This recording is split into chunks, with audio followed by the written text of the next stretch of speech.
رود هموطنان عزیز برادران گرامی انا احمق از بمب بیفتد گردن ملت بشکنه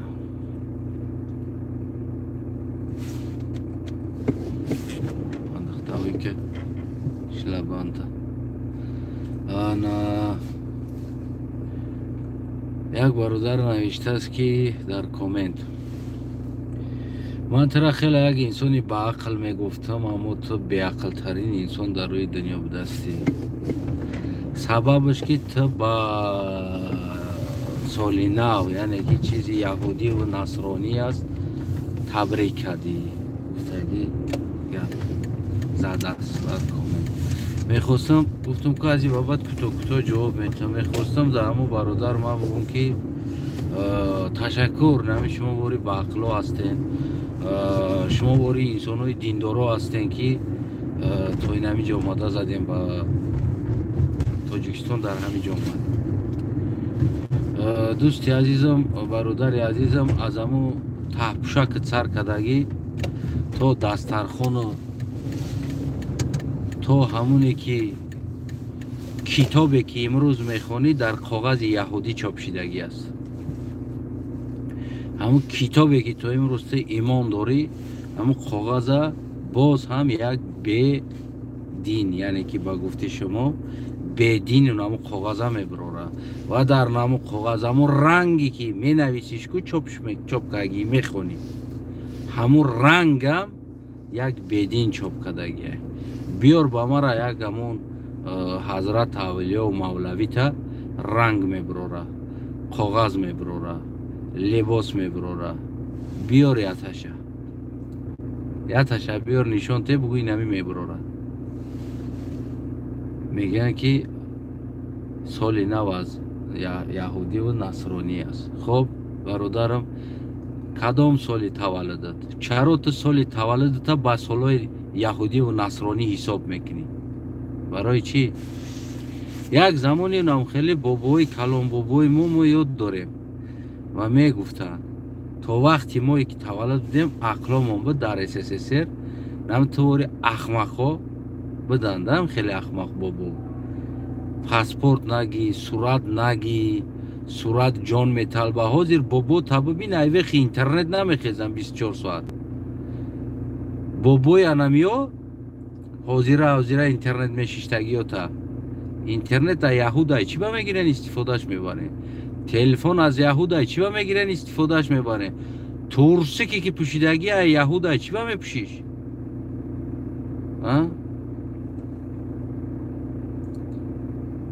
میگن که دمو هم یه مطل است خر کارش حلال و گوشتش حرام مهنت اینا حلال یه امر بپشخو میرن گفت یه هم گپا بغرزی کنکوی یکم کار دیگر نداره روز دروز جغ وقتون در آسمون نکی یهود خمیدمین جان تونه میتین برای اولا که تو باز همی شگرانه که در همی یهود که همی روزو را حساب کرده داده است اگر همی حساب نمیکرد نمیداد ولی امروز خودت نمیدونید که تولدت چند است کدام روز تولد شدگی روزی جمعه که میشه و روزی شنبه که روزی دوشنبهش که همه را با بلاگداریان همی یهود حساب کرده دادگی تو امروز باید همی امرت حساب کرده رفتیستی برای همون آدمایی که قدر نفرت دارن از چیز ماشین بدینا میبرورن یعنی گلوای همیده بازم یهودا میستن اینترنت همش از یهود تلفن هم بالای دمش در یهود میستن یهود نصرانی میستن و گفتی شما بگیریم نخپین در دستتون مال یهود برآورده گیره استفاده نبرین دوستای عزیزم کدامید که قدر نفرت دارن نکنین جای نماز تو نه یهود برآوردگی نخونین در بالاش نماز کتاب قرآن که امروز خونده استادیم با یهود برآوردگی رنگ با یهود برآوردگی کاغذ در همون ثبت شدگی است همه چیز نخونینش بعد بگیرین ایختونا ببرورین چی با نمیبرورین ایختونا چی با نختون زندگی میکنی نختون زندگی میکنین نمیمونین که یک آدم زندگی کنه بیم ببرورین میدوین در یهود رفتنی بدین رفتنی میرین دویده خودتون با خودتون فتوا میوین سوم راست خود کن تو نفورا تخم حرام میبروره تو که نخرین راست خود نکنین ما دیده بودم در آسیا تخم حرام گفته تخم نمیخوره بین определяться کنین در حیاتتون определяться کنین چی میخواهین اصلا چی باید کنین فقط گپ ایش حرام ایت گفتی سولینا و حرام ایت تبریک گفتی تگده حساب نکه حیات تا با ای سالو بپشه حساب نکه تو اورجا حساب کنید حرام ای با ای سال حساب کردستی زندگی تا اره همو هموطنوی عزیزم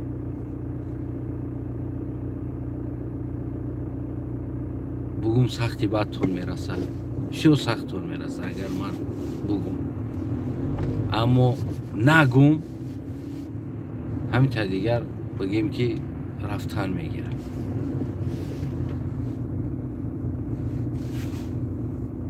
باز همین عقیدتون همین فهمیشتون پردوات میکنین در نسل های آینده کدامید که اگر نفرت دارین با بدین ها از نگاه شما نگیرید چیزاشون نگیرید هر کسی که چیزی بدین استفاده میبره میگه کو اما ایشونو تو ایشونو ملو میگه کدامی که با کدامی دل میبنده در قیامت با همون میخیزه شما در ماشین غیر دل بستگی شما значит غیر دین قطع میخیزین شما در تلفن دل بستگی غیر دین برآوردگی تلفن آه برادر значит با همون میخیزیش با همون میخیزی گپی من نیست گپی نه ملوه اما یکی شما گنده دوستشون میدارین هموه میگه نمیگه پورا ولی اگر با هر کی که باشی با همون میخیزی هم خلاص شما با تلفن نمی اینترنت و حتی که پول ما برآوردگی نیستیم پول نداریم یعنی که پول هم همی است کوری رود میشود برای هم استفاده نبرید وقتی که بردین مالش استفاده کدامی که مال یا که میگن نان خورده در نمکدان توف میکنه این شما میشید یعنی مالش استفاده میبرین خیچه گنده میگی همین کوشش کنین هموطنای عزیز در گفتاراتون ما میگم که ما اگر نخیر سخت پتینوت کنم بعد خیلی سخن قطعی گفتیستم دا منوش یعنی که بعد سختی بدتون میرسه میروه برای همون من سختی بد نمیگم شما کوشش کنید احتیاط کنید و همون تلفن در که شیشتی تو مرا دیدستی значит مال یهود استفاده بردستی تو هم از ما یکون کمی نداری دل بستگی میرای مردی کاری میکنی کوچه بدین همه روی خونش توالت چه میکنی بدین تو که 4 تنگه کار کنی بیای باز از یک بدین برآوردگی ماشین تو بخری خریداری کنی یا تلفن خریداری کنی یا سیم کارت خریداری کنی چی کار کردین چی برآوردین در همه 1400 سال بیا بگو هیچ گپی خالی کدیم اومده فقط همین گپی خالی بیاین همین سختی بد نریم با یک دیگر گفتیم خوب بگیم و خیلی تنقیر تو با عقلی و تو بی عقلی و بگیم خیلی گپرا احتیاط کرده بگیم و عقل به عقل بدن ما با تبلیغ کردن سولی نواز نچید تام به عقلی که تلفن بگیم یهود برآوردگی را گرفتی تام به عقلی که اینترنت یهود بردگی را استفاده برده استودی تام به عقلی که نمیدونم مالی که یهود تام به عقلی که جانمازی که غیر بدین برآوردگی تو نماز خوندی تو به عقلی که در لباسی که تنها در پوشیدگی را بدین برآوردگی حتی میبخشی توسیق نمیبرورین کنتونه بشوی یا بوماگا نمیبرورین کنتونه توزه کنی همین فقط همین نفرت کینه در دلتون بگ دیگه هستن نمیدونم خیلی ملته بخدا قسم چی خیل تربیه میابین شما کو؟ من همیشه نمیدونم. پیچکایی که در خونتون ایستادگی نمره اوروس اومده سوختگی. اگر اوروس نمی اومد نام پیچکا را نمی سوخت تا امروزه چخری را میکندی علاوه میکردی در چخری گفتی همون گپو دو دوش بعد از برآمدن بالوش تا پشتی نگاه هم میپرتافتی میشیدی و پوتا گرم میکرد. بعد همون برآمدن تا امروزه همون تغییر یافتگی نیست همون سیستم های پیچکاتون پیچکامون تو زیرا تغییر یافتگی نیست. با خدا کنه که با یگان یهوده یوریه یک کس بیایه و برای ما را سیستم های نوی دیگه گرم کنی را یاد بته و بعد ما اون خطی باید زندگی کنیم.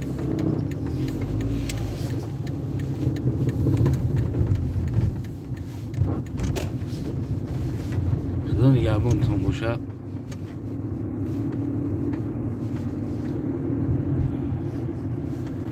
خدا نگهبانتون باشه. احتیاط کنید خداتون. نه سلامتیتون احتیاط کنید.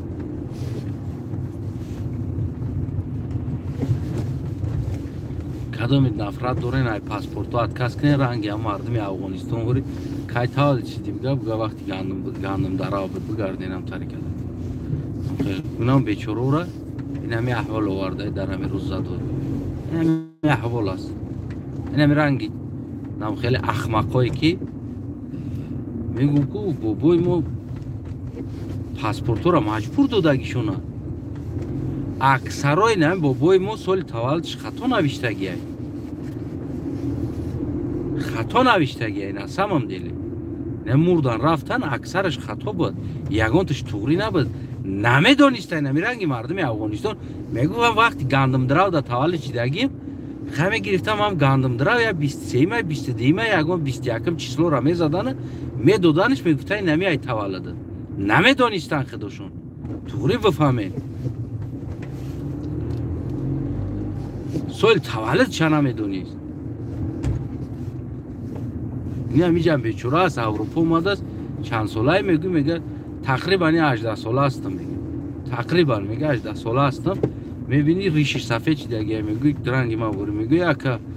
خود وفیر مایمم کلونی ما 38 ساله ام 37 ساله ام تایما کلونتر یا 40 گذشتگی میگه نمیگه ببین گفتن که تقریبا تا از 18 ساله یا 19 هستی. خودش نمیدونه. در دستش پاسپورت داره بود. زدیانش دادنش چی من نفهمم چی نوشته فارسی بود. یک کاغذ داره در دستش. تقریبا میگه 18 ساله و امروز تو امروز خیلی میگشتیم برای همین علم دانستن و بگیم که نه چیزهای خوبتر هستن آدمایی که رنگی بابام و اوری میگشتیم که خونه تونو بود باشه. به این سختی باید بسیاری باید تو نگم. پرابلما بسیار است. باید این پرابلما را حل کنیم. نه اینکه گفتی همون گفت سالی نو از یهود است دیگریش از نصرانی است سیمش از دیگر چیز است. پس پریدومت که سالی نو اختت زندگی که حساب که مرتبه هم سالی نو تلفن نقب در دستت چی نگی در دستت برای که همه ایرکو یهود برواردگی همش کله یهود کار کردگی کله یوری کار کردگی داری کله لغ لغ لغ لغ لغ لغ لغ کار کردگی میگردن هر جا هم تماشا میکنم شما بسیار